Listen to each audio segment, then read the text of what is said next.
Donc voilà, ça joue sur ces acides aminés-là qui vont stimuler au niveau de votre cerveau, alors ou le circuit de la récompense ou la dopamine, etc.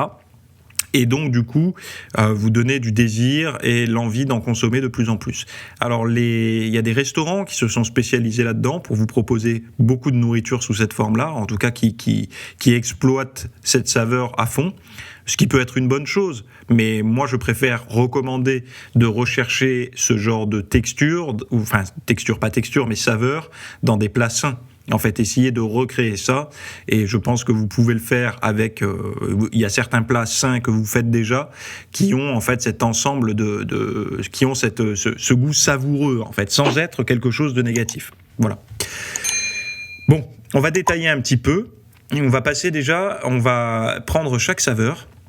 Et en fonction des saveurs, je vais vous dire un petit peu ce qui peut être consommé au quotidien et ce qui pourrait être consommé plus ponctuellement. Ponctuellement veut dire une fois par semaine, lors des repas de fête, mais pas quelque chose qui doit devenir votre quotidien alimentaire, parce que justement, c'est à cause de ça que les gens n'arrivent pas à suivre une diète bien calibrée.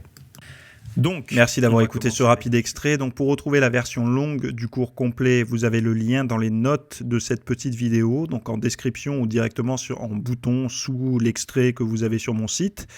Donc mon site c'est www.fitnessmiss.fr. Si vous êtes déjà dessus, vous avez le petit bouton pour accéder à la version longue juste dessous. Alors ça, c'est le premier cours d'une série de plusieurs sur le Hard Reset Nutrition. Hard Reset Nutrition veut dire quoi ? Veut dire tout simplement de remettre un petit peu à zéro toutes ces croyances et ces fausses connaissances pour redémarrer sur un mode de vie où justement on n'aura plus besoin de faire de régime. Et la première partie, le premier cours étant sur le goût. Donc de comprendre un petit peu vos goûts, de savoir quels sont les leviers pour développer de nouveaux goûts, en tout cas des saveurs que vous n'avez pas encore exploitées, que vous n'avez pas développées, que vous n'avez pas appris à aimer, et qui pourtant vous amèneraient à consommer des aliments de meilleure qualité qui auraient dans le sens de vos objectifs, que ce soit santé, forme, énergie, etc.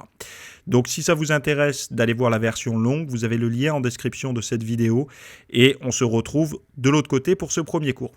Voilà.